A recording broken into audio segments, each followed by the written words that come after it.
بسم اللہ الرحمن الرحیم۔ السلام علیکم ناظرین، حاضر خدمت ہے آپ کا میزبان عبدالقدوس راولپنڈی اسلام آباد کی تازہ ترین اور ایکسکلوسیو اپڈیٹس کے ساتھ۔ چین اور پاکستان کے درمیان جاری اسٹریٹجک مذاکرات کے آج سے شروع دوسرے مرحلے کے دوران بیجنگ نے اسلام آباد سے 3 فیصلہ کن مطالبے کیے ہیں۔ اس حوالے سے ڈپلومیٹک اور پولیٹیکل مذاکرات کے جو موجودہ اہم دورہ ہے اس کے لیے چین کی کمیونسٹ پارٹی کے سیاسی شعبے کے سربراہ اور انتہائی طاقتور وزیر لیو جیان چاؤ پاکستان کے 3 روزہ دورے پر ہیں۔ اپنے اس دورے میں چینی وفد عمران خان کی رہائی،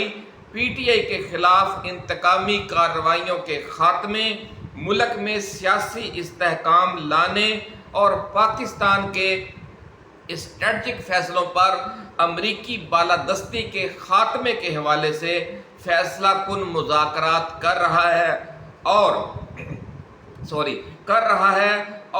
وزیر اعظم شہباز شریف اور army chief general general Asim Munir سمیت اہم شخصیات سے ملاقاتیں بھی ہوں گی۔ اس اہم ترین دورے کے دوران چین کے جو وزیر ہیں پاکستان کی تمام سیاسی جماعتوں کے مشترکہ اجلاس میں بھی شریک ہوں گے۔ اس اجلاس کا عمران خان سے کیا اہم رشتہ ہے، یہ بھی تفصیلات جو ہیں ایکسکلوسیو تفصیلات آج ہم اس ویڈیو میں آپ کے ساتھ شیئر کریں گے اور یہ بھی بتائیں گے کہ شہباز شریف کے چین کے دورے سے خالی ہاتھ واپس آنے میں عمران خان کے دور حکومت کے کون سے فیصلوں نے اہم کردار ادا کیا تھا۔ ناظرین،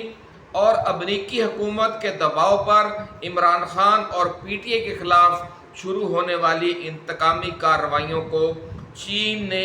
ان حالیہ جو وزیر اعظم کا جو شہباز شریف کا چین کا دورہ تھا، اس دورے کے دوران ان انتقامی کارروائیوں کو چین نے بالکل ناقابل قبول کیوں قرار دے دیا ہے، یہ چونکا دینے والی تفصیلات بھی آج کی اسی ویڈیو میں شامل ہیں۔ تفصیلات میں جانے سے پہلے ہم نئے آنے والے دوستوں کو یاد دلا دیں کہ وہ اس چینل کو سبسکرائب کر کے بیل آئیکن دبا دیں تاکہ ہماری نئی آنے والی ویڈیوز آپ کو بر وقت ملتی رہیں۔ ناظرین، عمران خان نے اپنے 3.5 سالہ دور حکومت میں پاک چین دوستی کے حوالے سے اپنے ایسے تاریخی اقدامات کیے کہ جس کی وجہ سے چینی حکومت آج بھی کپتان کے دور کو یاد کرتی ہے اور پی ٹی آئی حکومت کے ان تاریخی فیصلوں میں ایک فیصلہ یہ کیا گیا تھا کہ پاکستان میں سیاسی تبدیلیاں چین پاک تعلقات اور سی پیک کو متاثر نہیں کریں گی۔ اس مقصد کے لیے پاکستان اور چین کے درمیان سیاسی جماعتوں کی سطح پر مشترکہ مشاورت کا ایک میکانزم تشکیل دیا گیا تاکہ جو بھی فیصلے ہوں اس حوالے سے حکومت اور اپوزیشن میں شامل تمام جماعتیں آن بورڈ ہوں۔ اس میکانزم کی تشکیل 2019 میں ہوئی تھی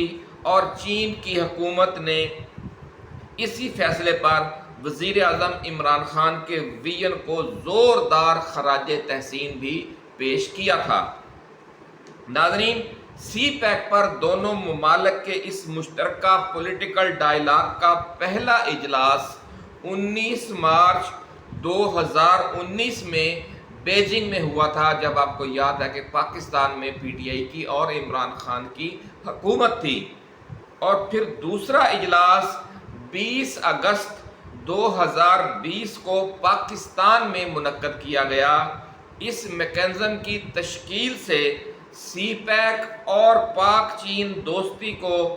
ہر سیاسی جماعت کے دور حکومت میں یکساں تیز رفتاری کے ساتھ آگے بڑھانا یقینی بنا دیا گیا۔ لیکن جب لندن پلان کے تحت عمران خان کی حکومت کا تختہ الٹا گیا تو جو نئی حکومت امپورٹڈ سرکار آئی 16 ماہ والی شہباز شریف کی امپورٹڈ سرکار لائی گئی تو اس نے اس میکنزم کو ہی معطل کر دیا۔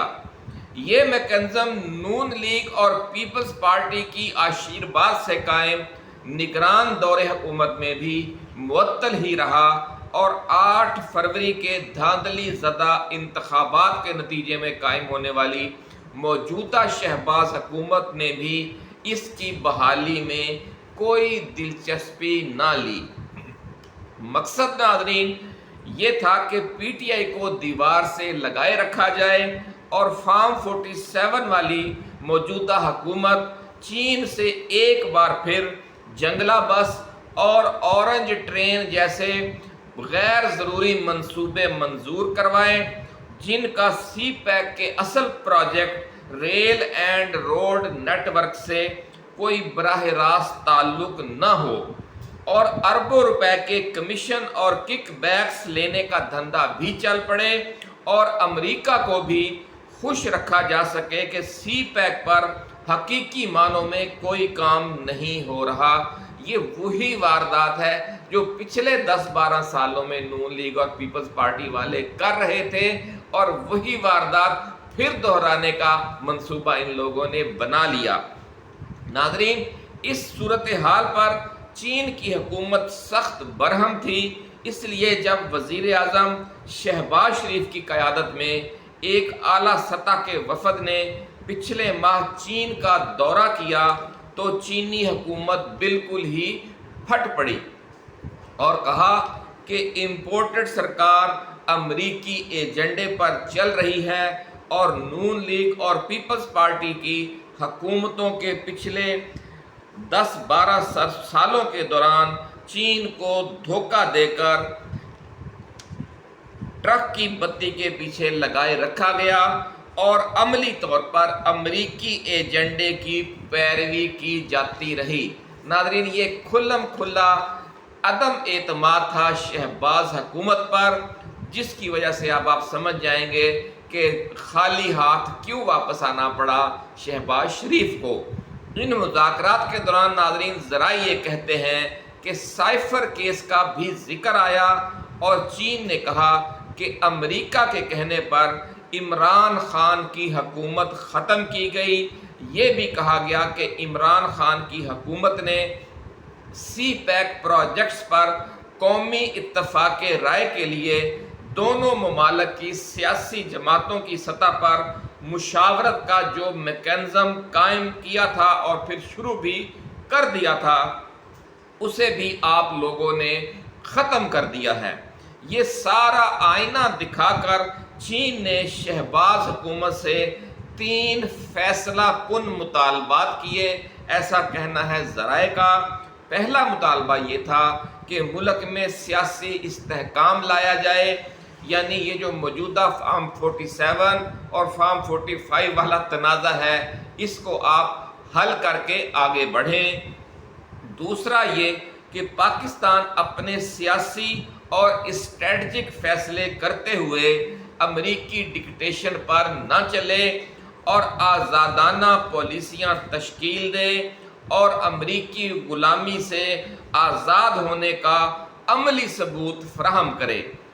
اور تیسرا مطالبہ ناظرین یہ تھا کہ امریکی فرمائش پر عمران خان کی حکومت ختم کرنے کے بعد پی ٹی آئی کو دیوار سے لگانے اور انتقامی کارروائیوں کا جو سلسلہ جاری ہے اور جو شروع کیا گیا تھا 1.5-2 سال پہلے، اس سے فوری طور پر ختم کیا جائے اور عمران خان کو رہا کیا جائے اور پی ٹی آئی کے دیگر اسیران کو بھی رہا کیا جائے۔ یہ 3 بنیادی مطالبات تسلیم کیے جانے کے بعد ہی اب پاک چین تعلقات اور معاملات آگے بڑھیں گے، یہ 2 ٹوک اور واضح انداز میں شہباز حکومت کو بتا دیا گیا، کیونکہ اور یہ کہا گیا کہ اگر چین اور روس کے ساتھ تعلقات کے فروغ کی پالیسی پر چلنے والی پی ٹی آئی اور عمران خان کی حکومت کے خلاف